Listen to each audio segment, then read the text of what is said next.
السلام علیکم ورحمۃ اللہ وبرکاتہ نحمده ونصلی علی رسوله الکریم رب اشرح لی صدری ویسر لی امری واحلل عقدۃ من لسانی یفقهوا قولی رب زدنا علما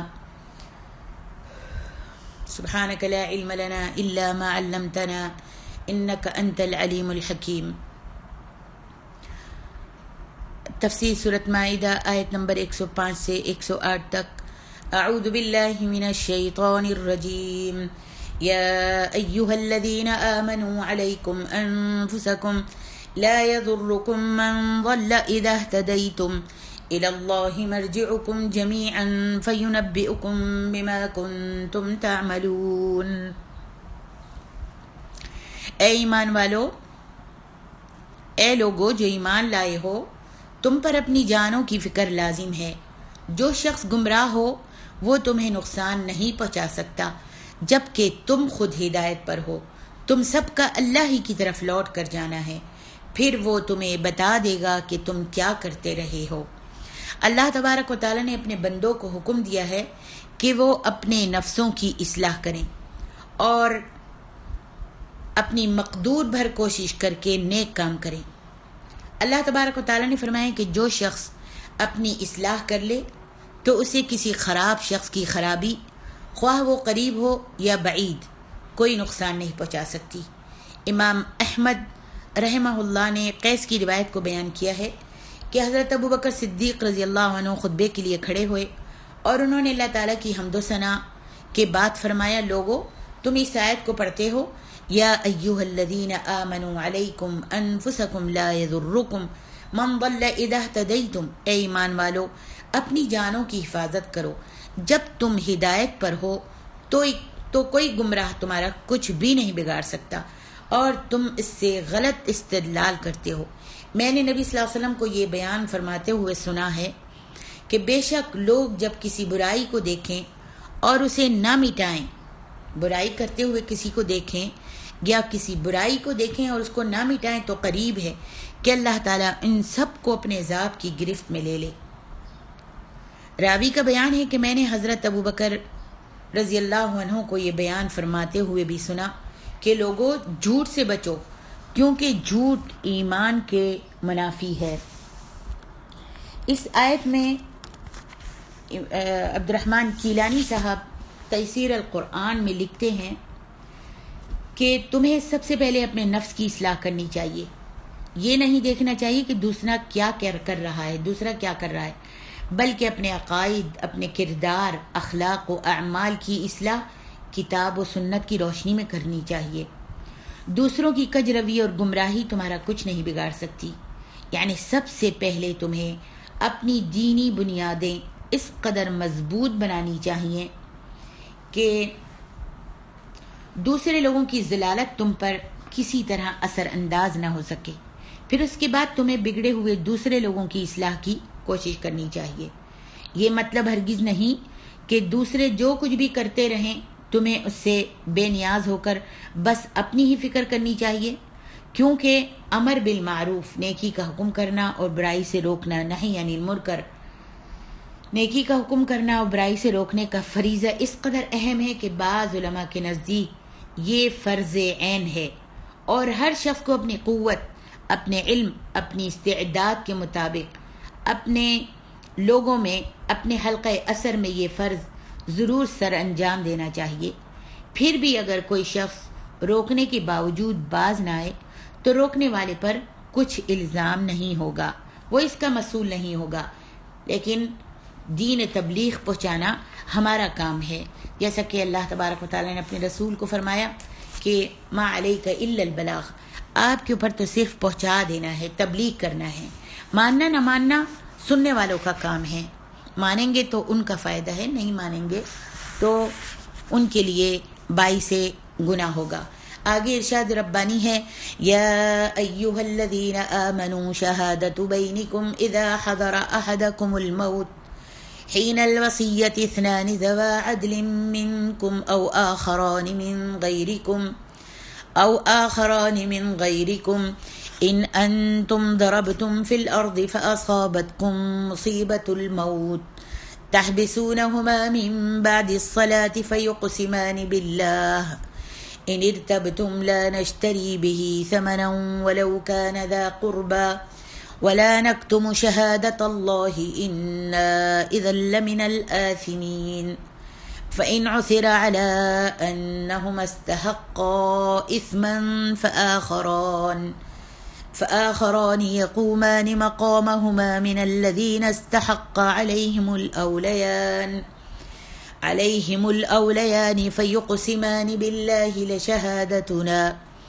لشهادتنا أحق من شهادتهما وما اعتدينا إنا إذا لمن الظالمين ذلك أدنى أن يأتوا بالشهادة على وجهها أو يخافوا أن ترد أيمان بعد أيمانهم واتقوا الله واسمعوا واللہ لا یہدی القوم الفاسقین۔ یہ آیت کریمہ ایک زبردست حکم پر مشتمل ہے۔ ارشاد باری تعالیٰ ہے یا ایہا الذین آمنوا شہادت بینکم اذا حضر احدکم الموت حین الوصیۃ اثنان، مومنو جب تم میں سے کسی کی موت کا وقت آ جائے تو شہادت کا نصاب یہ ہے کہ وصیت کے وقت تم مسلمانوں میں سے 2 عادل صاحب اعتبار گواہ ہوں۔ اسنان کے معنی ہے 2 آدمیوں کی گواہی، اور یہ بھی کہا گیا ہے کہ اس کے معنی ہے کہ 2 آدمی گواہی دیں۔ اور ارشاد الہی ذوا عدل، یعنی ان 2 آدمیوں کا وصف ہے کہ وہ عادل بھی ہوں، 2 آدمی ہوں اور وہ عادل بھی ہوں۔ اور منکم کے معنی ہے کہ وہ تم میں یعنی مسلمانوں میں سے ہوں۔ ارشاد باری تعالیٰ او آخران من غیرکم، یا 2 دوسرے تمہارے غیر میں سے گواہ ہوں۔ امام ابن ابو حاتم نے روایت کیا ہے کہ اس سے مراد یہ ہے کہ غیر مسلموں یعنی اہل کتاب میں سے 2 آدمیوں کو گواہ مقرر کر لو۔ ارشاد الہی ہے ان انتم ضربتم فی الارض فاصابتکم مصیبت الموت، اگر تم زمین میں سفر پر ہو اور اس وقت تم پر موت کی مصیبت آ جائے، یعنی موت آنے لگے، موت کا وقت آ جائے، مومنوں کی عدم موجودگی کی صورت میں، یعنی کہیں مومن تم کو مسلمان نظر نہ آ رہا ہو تو ان کی عدم موجودگی کی صورت میں ذمیوں کی شہادت کے جواز کی یہ 2 شرطیں ہیں کہ سفر کی حالت میں ہو اور وصیت کا موقع ہو، موت نزدیک آ گئی ہو۔ جیسا کہ قاضی شریح نے اس کی صراحت کی ہے، امام ابن جریر نے قاضی شریح کی روایت کو بیان کیا ہے کہ سفر کے سوا یہود و نصارہ کی شہادت جائز نہیں ہے، اور سفر میں بھی صرف وصیت کے لیے جائز ہے۔ اگر کسی کی موت نزدیک ہے اور موت کا وقت آ گیا ہے اور انسان وصیت کرنا چاہتا ہے تو وصیت 2 عادل گواہوں کو لے، مسلمانوں کو، اور ان کو وصیت کرے۔ اگر سفر میں ہو اور مسلمان کہیں مومن نظر نہ آ رہے ہوں تو پھر 2 ذمیوں کی شہادت لے سکتے ہیں سفر کی حالت میں ہوں۔ سفر کے سوا یہود و نصارہ کی شہادت جائز نہیں، اور سفر میں بھی صرف وصیت کے لیے جائز ہے۔ ارشاد الہی ہے تحبسونہما من بعد الصلاۃ، تو ان دونوں کو نماز کے بعد روک لو۔ یہاں نماز سے مراد نماز اثر ہے۔ امام زہری فرماتے ہیں کہ اس سے مراد مسلمانوں کی نماز ہے۔ ان 2 گواہوں کو نماز کے بعد جس میں نماز پڑھنے والوں کی موجودگی میں کھڑا کیا جائے، فیقسمان باللہ، پھر دونوں اللہ کی قسمیں کھائیں۔ ان ارتبتم، اگر تم کو ان گواہوں کی نسبت کچھ شک ہو، یعنی اگر تمہیں ان کے بارے میں یہ شک ہو کہ انہوں نے کچھ خیانت کی ہے گواہی دیتے وقت، تو وہ اللہ کی قسمیں بھی کھائیں کہ لا نشتری بہ ثمنا، ہم شہادت کا کچھ عوض نہیں لیں گے، یعنی ہم فانی اور زوال پذیر ہونے والی اس دنیا کے اس قلیل مال کو ہم معاوضے کے طور پر نہیں لیں گے۔ ولو کان ذا قربا، اگرچہ ہمارا رشتہ دار ہی ہو، گو کہ ہمارا رشتہ دار ہی ہو، یعنی جس کے بارے میں ہم شہادت دے رہے ہیں اگرچہ وہ ہمارا رشتہ دار ہی کیوں نہ ہو۔ ولا نکتم شہادت اللہ، اور نہ ہم اللہ کی شہادت کو چھپائیں گے۔ شہادت کے شرف اور اہمیت و عظمت کی وجہ سے اس کی نسبت اللہ تعالیٰ کی طرف کی گئی ہے۔ اِنَّا اِذًا لَمِنَ الْآثِمِينَ، اگر ہم ایسا کریں گے تو گناہ گار ہوں گے۔ یعنی اگر ہم نے شہادت کی تحریف کی یا تغیر و تبدل کر دیا، بدل دیا یا اسے بالکل چھپا دیا تو ہم ایسا کرنے کی وجہ سے گناہ گار ہوں گے۔ پھر اللہ تبارک و تعالیٰ نے فرمایا فَإِنْ عُثِرَ عَلَىٰ أَنَّهُمَا اسْتَحَقَّا إِثْمًا، پھر اگر معلوم ہو جائے کہ ان دونوں نے جھوٹ بول کر گناہ کا ارتکاب کیا ہے، یعنی اگر وصیت کے بارے میں شہادت کے دینے والے ان دو گواہوں کے بارے میں تحقیق سے یہ ثابت ہو جائے کہ ان دونوں نے خیانت کی ہے اور اس مال میں سے انہوں نے کچھ چھپا لیا ہے جس کے بارے میں انہیں وصیت کی گئی تھی، فآخران یقومان مقامہما من الذین استحق علیہم الاولیان، پھر ان دونوں کی جگہ دو دوسرے قریبی رشتہ دار گواہ ان لوگوں میں سے کھڑے ہوں جو میت کے ترکے کے حقدار ہیں۔ جب صحیح خبر کے ساتھ اس کی خیانت ثابت ہو جائے تو ترکے کے مستحق وارثوں میں سے دو شخص کھڑے ہوں جو اس مال کے سب سے زیادہ وارث ہوں، فَيُقْسِمَانِ بِاللَّهِ لَشَهَادَتُنَا أَحَقُّ مِنْ شَهَادَتِهِمَا، پھر وہ اللہ کی قسمیں کھائیں اور کہ ہماری شہادت ان پہلے دونوں کی شہادت سے سچی ہے۔ ہمارا یہ کہنا کہ ان دونوں نے خیانت کی ہے ان کی مذکورہ شہادت کی نسبت زیادہ سچی، زیادہ صحیح اور زیادہ ثابت شدہ بات ہے۔ وَمَا اعْتَدَيْنَا، اور ہم نے کوئی زیادتی نہیں کی جو ان کے بارے میں یہ کہا ہے کہ انہوں نے خیانت کی ہے۔ اِنَّا اِذًا لَمِنَ الظَّالِمِينَ، اگر ایسا کیا ہو تو ہم بے انصاف ہیں۔ اگر ہم نے ان پر جھوٹ بولا ہے اس حالت میں یہ قسم وارثوں کو کھانی ہوگی، پھر ان کے قول کی طرف رجوع کیا جائے گا، جیسا کہ جب قاتل کی جانب سے شر ظاہر ہو تو پھر مقتول کے وارثوں سے قسم لی جاتی ہے اور وہ قاتل کے بارے میں قسمیں کھاتے ہیں جس سے قاتل کو ان کے سپرد کر دیا جاتا ہے، جیسا کہ احکام قسامہ کے باب میں اس کی تفصیل بیان کی جاتی ہے۔ فرمان الہی ہے ذَلِكَ أَدْنَىٰ أَن يَأْتُوا بِالشَّهَادَةِ عَلَىٰ وَجْهِهَا، اس طریقے سے بہت قریب ہے کہ یہ لوگ صحیح شہادت دیں، یعنی اس پسندیدہ طریقے سے یہ جو شرعی حکم دیا گیا ہے کہ دو ذمی گواہ قسم اٹھائیں اور ان کے بارے میں شک و شبہ کا پیدا ہو جانا اس بات کو مستلزم ہے کہ وہ صحیح طریقے سے شہادت دیں گے۔ جب ان پر قسم رکھ دی جائے گی تو وہ صحیح طریقے سے شہادت دیں گے۔ فرمان الہی او یخافوا ان ترد ایمان بعد ایمانہم، یا اس بات سے خوف کریں کہ ہماری قسمیں ان ورثاء کی قسموں کے بعد رد کر دی جائیں گی، ان ورثاء کی قسموں کے بعد رد کر دی جائیں گی، یعنی شہادت کو صحیح ادا کرنے کا باعث اللہ کے نام کی قسم کی تعظیم، اللہ تعالیٰ کے عزت و جلال کی پاسداری اور اس بات کا خوف ہونا چاہیے کہ اگر ان کی قسم رد کرتے ہوئے یہ حق اس کے وارثوں کو دے دیا جائے گا تو اس سے لوگوں میں ان کی رسوائی ہوگی، کیونکہ وارث قسم کھا کر اپنے دعوی وراثت کے مستحق ہو جائیں گے۔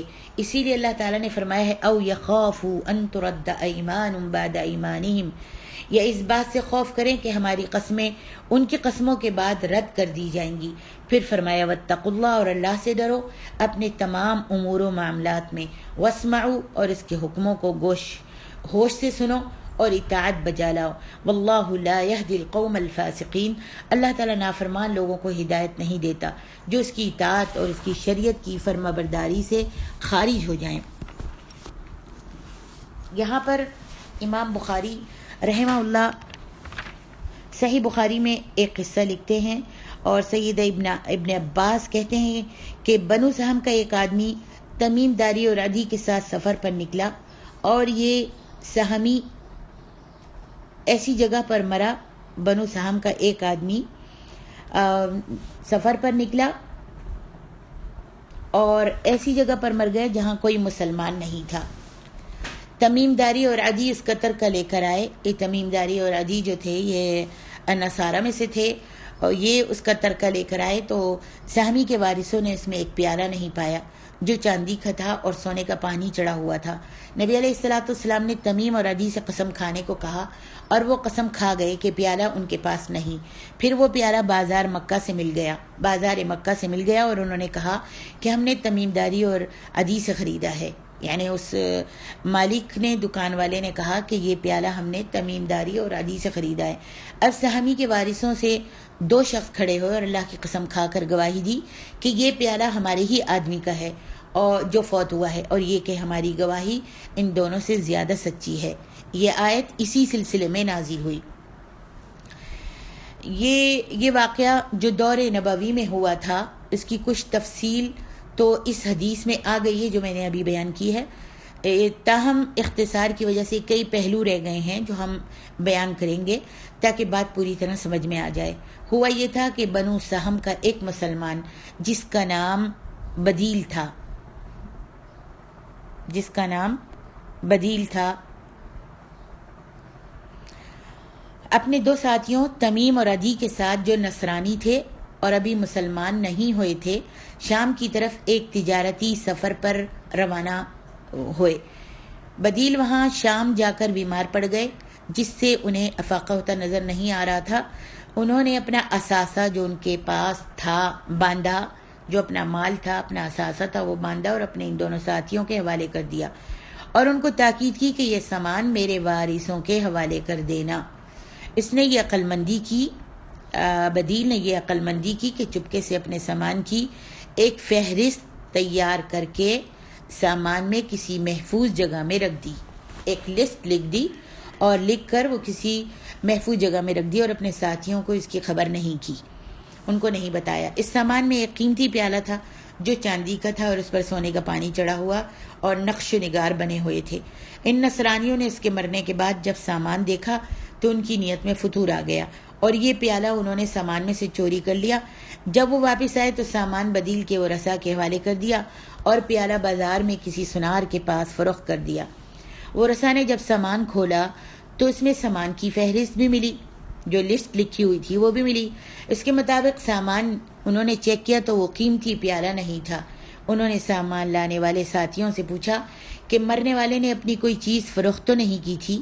ممکن ہے اسے بیماری کے علاج معالجے کے لیے ضرورت پڑ گئی ہو اور اس نے کچھ سامان بیچ ڈالا ہو۔ انہوں نے اس کا جواب نفی میں دیا۔ یہ تسلی کر لینے کے بعد وہ رسا نے یہ مقدمہ عدالت نبوی میں پیش کر دیا۔ آپ صلی اللہ علیہ وسلم نے تمیم اور عدی دونوں کو بلا کر بیان لیا تو وہ کہنے لگے کہ ہمیں اس پیالے کا کچھ علم نہیں، اور قسمیں کھا کر اپنے بیان کی توثیق کی، اپنا بیان کیا اور اپنے بیان کو قسمیں کھا کر بتایا۔ اب چونکہ اس بات کا امکان تھا کہ سامان کی فہرست تیار کرنے کے بعد مرنے والے نے وہ پیالہ اپنی ضرورت سے بیچ دیا ہو اور شرعی شہادات پوری نہیں ہو رہی تھیں، لہذا آپ صلی اللہ علیہ وسلم نے نصرانیوں کو بری قرار دے دیا۔ کچھ مدت بعد بدیل کے وارثوں نے وہی پیالہ ایک سنار کے پاس دیکھ لیا تو اس سے پوچھا کہ یہ پیالہ تم نے کہاں سے لیا ہے؟ اس نے کہا میں نے یہ تمیم اور عدی سے خریدا ہے۔ چنانچہ مدعی تمیم اور عدی دوبارہ یہ قدمہ آپ کی وارث جو تھے، جو مرنے والے کے وارث تھے، مدعی دوبارہ یہ قدمہ نبی صلی اللہ علیہ وسلم کی عدالت میں لے گئے۔ آپ صلی اللہ علیہ وسلم نے پھر دوبارہ تمیم اور عدی کو، نصرانیوں کو بلایا اور ان کے سامنے وارثوں میں سے 2 گواہوں نے قسم اٹھا کر گواہی دی کہ یہ پیالہ ہمارے ہی آدمی کا ہے۔ نصرانی اپنی قسم میں جھوٹے ہیں اور ہم اللہ سے ڈرتے ہوئے بالکل صحیح اور سچی گواہی دے رہے ہیں۔ یہ گواہیاں میت کے نہایت قریبی وارثوں کی تھیں جو مسلمان تھے۔ یہ گواہیاں نماز عصر کے بعد قسم کے بعد مسجد میں ہوئی تھیں، لہذا آپ صلی اللہ علیہ وسلم نے میت کے وارثوں کے حق میں فیصلہ دے دیا اور نصرانیوں سے اس پیالے کی قیمت 1000 درہم میت کے وارثوں کو دلائی گئی۔ اس وقت یہ آیات نازل ہوئیں۔ پھر کچھ عرصے بعد جب ان دونوں نصرانیوں میں سے تمیم نے اسلام قبول کر لیا تو انہوں نے اعتراف کیا کہ واقعی انہوں نے جھوٹی قسم کھائی تھی اور جو کچھ اس بارے میں نبی صلی اللہ علیہ وسلم نے فیصلہ کیا وہ درست تھا۔ فَإِنْ عُثِرَ عَلَىٰ أَنَّهُمَا اسْتَحَقَّا إِثْمًا فَآخَرَانِ يَقُومَانِ مَقَامَهُمَا۔ اس واقعے اور ان آیات کا مرکزی مضمون یہ ہے ذَلِكَ أَدْنَىٰ أَن يَأْتُوا بِالشَّهَادَةِ عَلَىٰ وَجْهِهَا۔ یہ مضمون قرآن مجید میں بے شمار مقامات پر آیا ہے کہ ہر حال میں گواہی ٹھیک اور سچی ہی دینی چاہیے۔ اور جھوٹی یا گول مول یا ہیرا پھیری کی شہادت کو گناہ کبیرہ قرار دیا گیا ہے، جیسا کہ اللہ کے رسول کی حدیث ہے کہ نبی صلی اللہ علیہ وسلم نے فرمایا، آپ نے صحابہ سے فرمایا کیا میں تمہیں بڑے بڑے گناہوں کی خبر نہ دوں؟ صحابہ نے کہا یا رسول اللہ ضرور بتائیے۔ آپ نے فرمایا اللہ کے ساتھ شرک کرنا اور والدین کی نافرمانی کرنا۔ اس وقت آپ تکیہ لگائے ہوئے، ٹیک لگائے ہوئے بیٹھے ہوئے تھے، تو پھر آپ سیدھے ہو گئے اور فرمایا خبردار جھوٹا قول جھوٹی شہادت، خبردار جھوٹا قول جھوٹی شہادت۔ آپ نے یہ کلمات 3 مرتبہ دہرائے اور دہراتے رہے، تو صحابی کہتے ہیں میں سمجھا کہ آپ چپ ہی نہیں ہوں گے۔ اللہ اکبر، یعنی جھوٹی شہادت اور جھوٹا قول جو ہے یہ اتنا بڑا کبیرہ گناہ ہے۔ فرمایا ذالک ادنی ان یاتوا بالشہادۃ علی وجہہا او یخافوا ان ترد۔ ان آیات میں چند باتیں قابل ذکر ہیں جو یہ ہیں، نمبر 1، یہاں پہلی دفعہ شہداء کا جو ذکر آیا ہے وہ وصی کے معنوں میں آیا ہے، یعنی وہ لوگ جن کو میت اپنا ترکہ حوالہ کر کے انہیں وصیت کرے۔ غیر مسلموں کو صرف اس صورت میں وصی بنایا جا سکتا ہے جب مسلم وصیت کرنے کے لیے کوئی مسلم دستیاب نہ ہو رہا ہو، موجود نہ ہو، جیسے سفر میں اکثر ایسی ضرورت پیش آ جاتی ہے۔ نمبر 3، آئندہ کے لیے یہ قانون مقرر کر دیا گیا کہ اگر وصی کے بیانات میں کچھ شک پڑ جائے تو اس کے بعد ان سے اہل تر گواہوں کی شہادت کی بنا پر اوصیہ کی گواہی کو کل عدم بھی قرار دیا جا سکتا ہے، لہذا انہیں چاہیے کہ گواہی ٹھیک ٹھیک دیا کریں تاکہ بعد میں رسوائی نہ ہو۔ اور صحیح تر بات یہ ہے نمبر 4 کہ وہ اپنی رسوائی سے ڈرتے ہوئے سچ بولنے کے بجائے اگر اللہ سے ڈر کر سچی گواہی دیں تو یہی بات زیادہ مناسب ہے۔ واللہ اعلم۔